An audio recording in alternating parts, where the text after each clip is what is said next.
Good morning or good afternoon rather. Let me tell you a few things about ophthalmic VR simulator and why we did it. This is the maximum pass of a doctor of my generation. Now there were some changes, but I don't think it will be that much different. The first 6 years you attend your medical academy. That's your chance to become a doctor in the future. Then you do your specialization up to 3 years of internship for my particular discipline. And if we don't count those previous years, that's postgraduate studies. And it seems like 12 years I need to know something. And I know some things, but I still don't know how my patients see, even though I am an ophthalmologist. I know what they see, and I think many of you know that because there are books, but I don't know which complications they face when they use their damaged sight. And we needed to develop a VR simulator of the symptoms of the eye disease that would allow us to penetrate deeper into problems of people with some visual disorders. And the concept of this looks as follows. You have seen this picture already. We divided all the eye disease symptoms into major groups. Then they were detailed. This was a teamwork of our lab. We described the symptoms, how they look like, how they should change or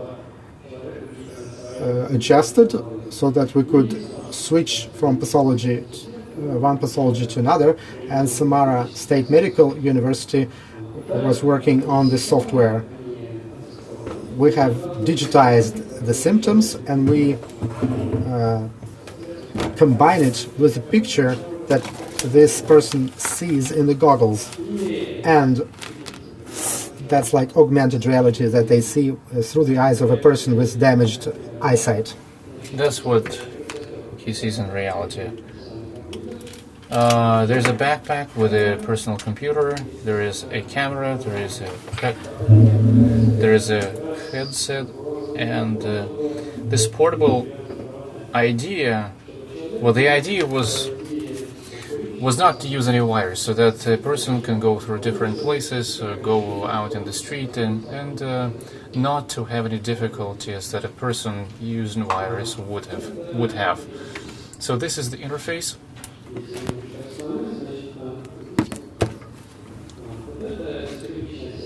This is the grid. This is the visual grid that ophthalmologists use. And for different cameras we have to adapt these restrictions for each person. So we use meridians here, and we limit the visual field. So we just remove part of the visual field for a person, and the person realizes at a certain point that it's difficult, they may even stumble. Normal people are used to having peripheral vision that is mostly unconscious, that we take for granted, but it helps us control peripheral things, or things that we have in periphery. But if we restrict this, then we may find it difficult to navigate different obstacles. So that's how we model visual field loss. So we basically model a situation in which only part of the visual field is intact. Then we model other diseases, such as aberrations. For example, when in the retina you have a process that distorts or warps the retina. This is the Amsler's grid that is normally given to a patient, and the patient tries to reproduce the aberrations or the distortions that he or she may have. Here we have the instruments for this, and then on the right we have normal picture, and on the left we see that there are some aberrations. The monitor appears very distorted. We can also simulate refractory problems like long-sightedness, short-sighted myopia. You see the clinical picture here in the lower bottom corner, and other problems. We have other problems like halo. It may have different symptoms. The halo is the uniform lighting around different bright objects.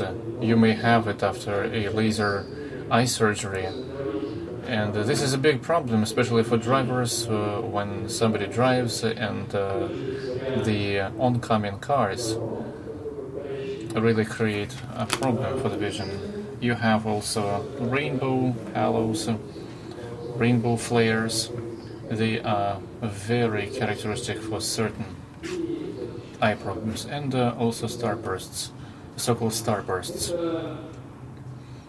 This is what I call the most popular filter that allows us to simulate either complete color blindness or partial color blindness.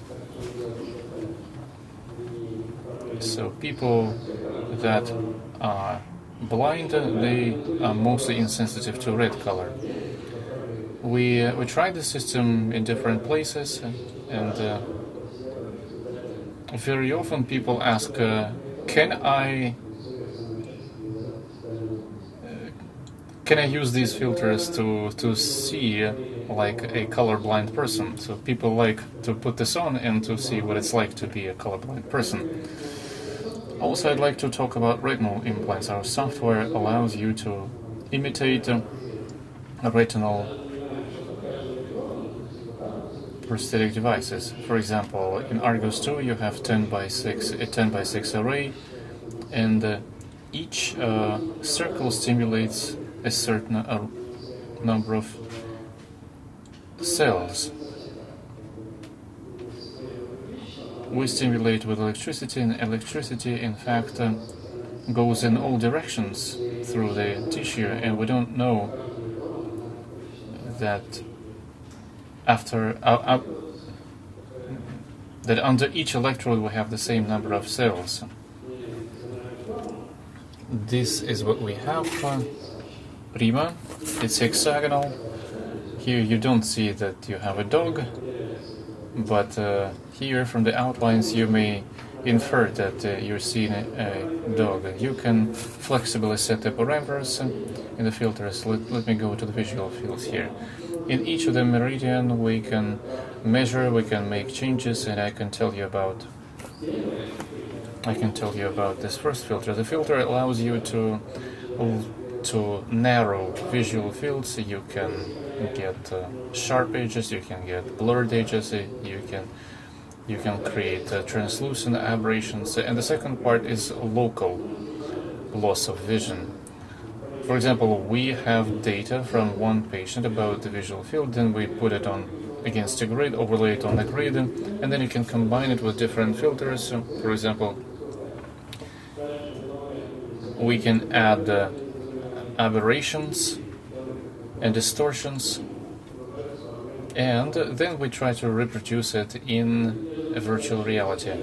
I forgot to tell you that we plan to do this for students, for you, and for practicing doctors, ophthalmologists, to help them get more immersed in the real problems of the people with eyesight conditions. Now we are working on creating a mobile version. Then we're going to be testing this system in 8 medical institutions across the country, including in this university.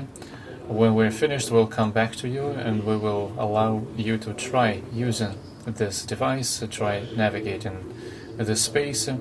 Of course, the results will be analyzed, and when we get some feedback, when we get some data, we will finalize this project.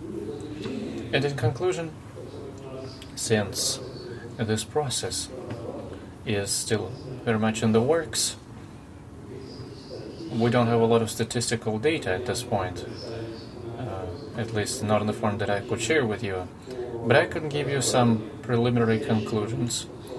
Currently, about 90% of symptoms can be simulated using our device.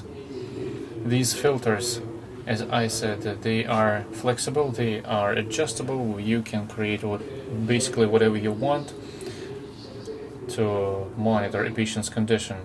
And it turns out that the use cases for this device are much more numerous, because we've had requests from people who are educators, people who work in rehabilitation. We even got some interest from designers who design the environment for limited mobility people. And also, there's a very important social aspect, because, and by the way, this is not only for you, medical students, it is interesting and important for other people as well. For example, some people, relatives of patients with eyesight conditions may be interested to feel what their relatives and loved ones see, just to get deeper in their shoes, so to speak, and to feel what it's like to have an eyesight condition. And by the way, many people, after they have any normal people, after using this thing, they were quite sad, because they really felt what it's like to be partially blind. And they began taking more seriously the need to take care of their eyesight. Thank you. That's it. Thank you, Andrei. I can tell you that we have very good cooperation. Our university and Andrei's team having a good partnership, and we are moving towards creating a commercializable product. We are doing joint research. So I encourage everybody to get involved. Let's do things together. Any questions for Andrei? Yes, please. Не в микрофон.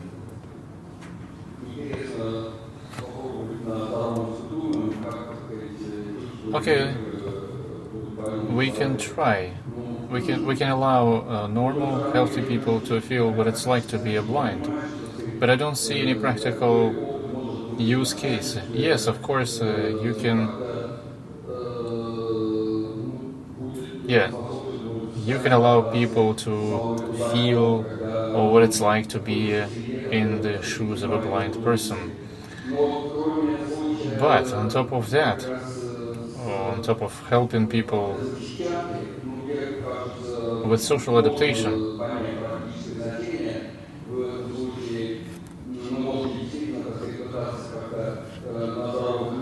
yes, you can use it on healthy people. You can try different procedures.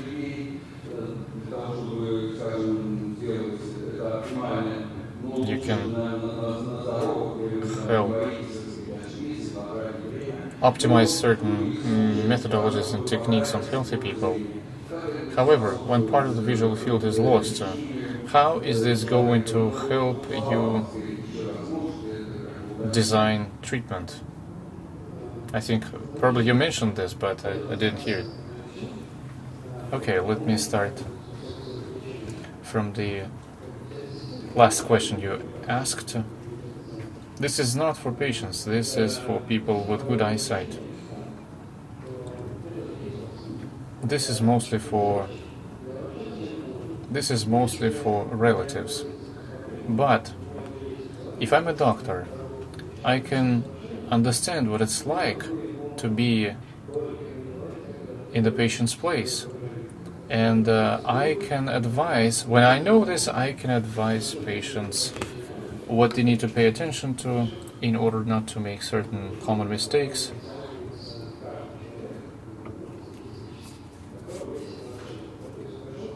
For example, if a person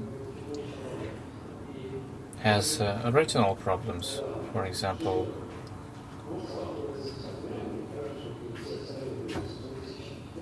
for example, with retinal problems, we can explain. If we are a doctor, we can explain to the person what can be done. With bionic vision, I didn't tell you why this is necessary. On top of purely educational use,